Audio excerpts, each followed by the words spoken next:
Assalamualaikum warahmatullahi wabarakatuh. Perkenalkan, nama saya Andriani Safira Putri dari Prodi Ilmu Ekonomi.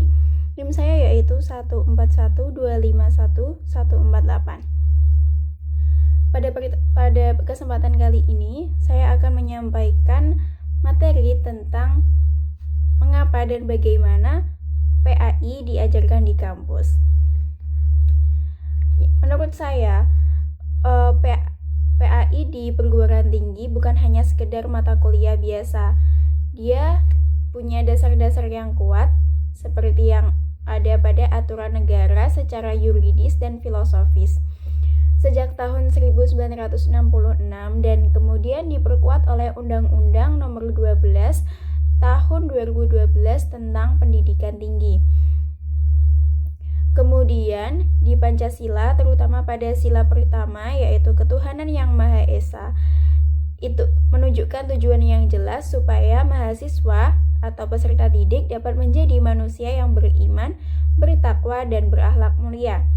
Selain itu, berdasarkan kebutuhan batin atau psikologis, manusia pada dasarnya adalah makhluk yang membutuhkan Tuhan.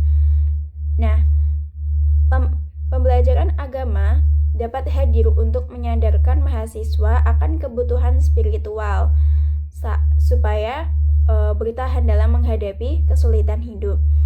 Selain itu, dari segi tuntutan masyarakat atau sosial budaya, masyarakat Muslim di Indonesia sangat ingin kampus sejalan dengan budaya yang religius supaya kehidupan kampus di Indonesia tidak seperti pendidikan-pendidikan di masa zaman Belanda dahulu kala. Selain itu,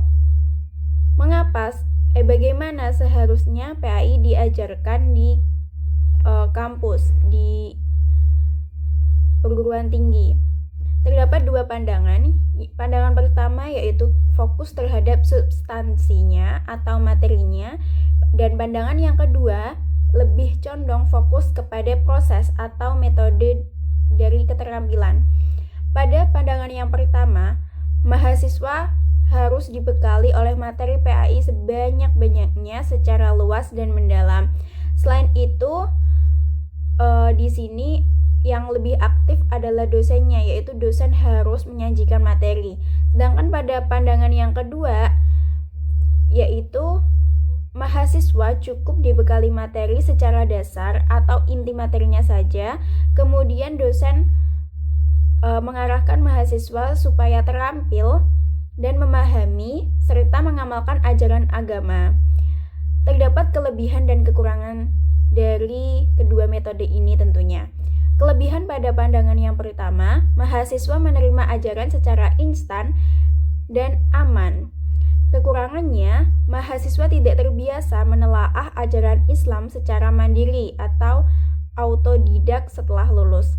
Sedangkan kelebihan dan kekurangan pada pandangan yang kedua yaitu kelebihannya yang pertama, mahasiswa terbiasa dalam menggali dan mencari sendiri ajaran Islam, sehingga hal tersebut dapat menjadikannya pembelajaran sebagai seumur hidup.